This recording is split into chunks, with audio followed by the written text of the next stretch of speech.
నమస్కారం. ఈనాటి మన ఆసక్తికరమైన విశ్లేషణకు స్వాగతం. ఈరోజు మనం ఒక వింతైన అదే సమయంలో అత్యంత తీవ్రమైన సమస్య గురించి మాట్లాడుకోబోతున్నాం. అదేంటంటే ప్రపంచవ్యాప్తంగా ఉన్న నీటి సంక్షోభం, దానికి మనం వెతుకుతున్న పరిష్కారాలు. భారతదేశ పరిస్థితులను ఆధారంగా చేసుకుని అసలు ఈ సమస్య ఎక్కడ మొదలైంది, దానికి మనం చూపిస్తున్న పరిష్కారాలేమిటి, వాటిలో ఉన్న లొసుగులేమిటి అనే విషయాల్ని ఇప్పుడు మనం లోతుగా పరిశీలిద్దాం. సరే, ముందుగా మనం ఈ విశ్లేషణలో ఏమేం చూడబోతున్నామో ఓసారి టకటక చూసేద్దాం. 1. నీటి కొరతలో ఉన్న విచిత్రం. 2. సంక్షోభానికి కారణాలు. 3. భారీ డ్యాంల ద్వారా పరిష్కారం. 4. వివాదాలు మరియు పర్యావరణ నష్టం. ఇక చివరగా 5. సాంప్రదాయ జల సంరక్షణ. ఇక మొదటి విభాగం, నీటి కొరతలో ఉన్న విచిత్రం. అపారంగా నీరున్నా సరే, ఎందుకీ కొరత?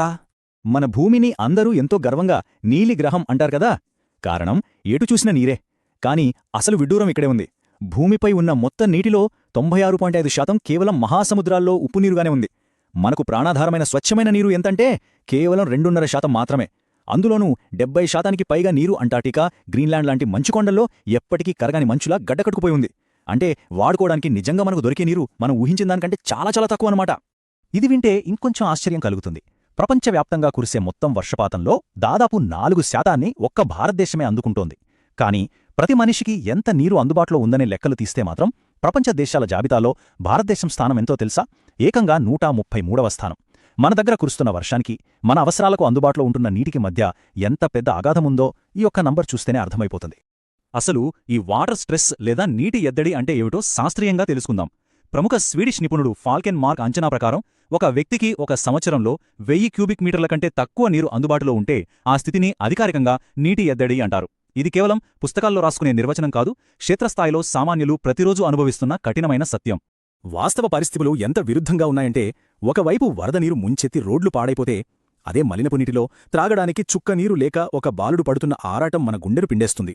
మరోవైపు ఎక్కడో చుక్క నీరు కూడా దొరక్క బిందెలతో పొడవైన క్యూలో గంటల తరబడి నిలబడి ఉన్న మహిళల దీనస్థితి తలుచుకుంటే ఎంతో బాధనిపిస్తుంది. అతివృష్టి, అనావృష్టి ఈ రెండు ఒకేసారి ఎలా శాపంగా మారుతున్నాయో ఈ వాస్తవాలే మనకు స్పష్టం చేస్తున్నాయి. మరిప్పుడు రెండో విభాగంలోకి వెళ్దాం. అసలు ఈ సంక్షోభానికి కారణాలేమిటి? కేవలం వానలు పడకపోవడమేనా? కాదు, ఇదొక పెద్ద పజిల్ లాంటిది. వర్షపాతంలో తేడాలు ఉన్నమాట వాస్తవమే, కాని అసలు సమస్య మన మానవ తప్పిదాల వల్లే వస్తుంది.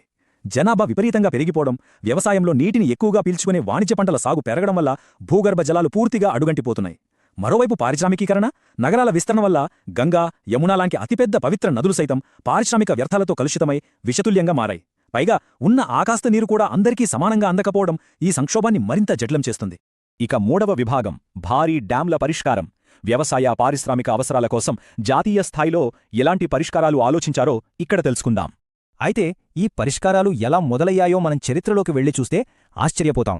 మన దేశంలో అత్యంత ప్రాచీనమైన మరియు శాస్త్రీయమైన నీటి నిర్వహణ వ్యవస్థ ఉంది.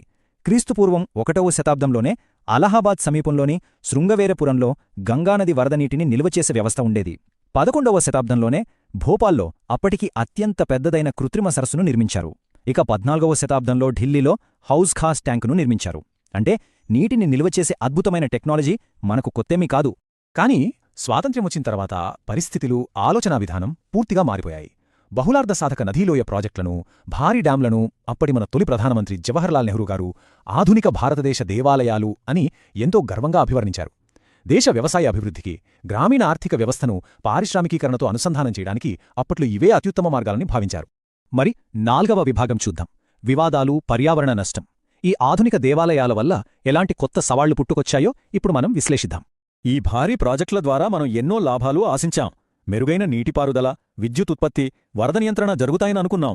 కాని వాస్తవంగా క్షేత్రస్థాయిలో జరిగిన నష్టాలు చూస్తే నదుల సహజ ప్రవాహం పూర్తిగా దెబ్బతింది, జలచరాల ఆవాసాలు నాశనమయ్యాయి, డ్యాంల అడుగులా విపరీతంగా పూడిక పేరుకుపోయింది, పదే పదే నీరు నిలవడం వల్ల నేల చౌడుబారి పనికిరాకుండా పోయింది.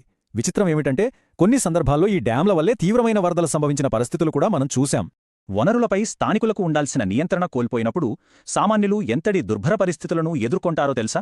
ఉదాహరణకు మంచు కురుస్తున్న వాతావరణంలో సైతం గుక్కెడు త్రాగునీటి కోసం మైళ్ల దూరం నడవాల్సిన దీనస్థితిని మనం చూడొచ్చు.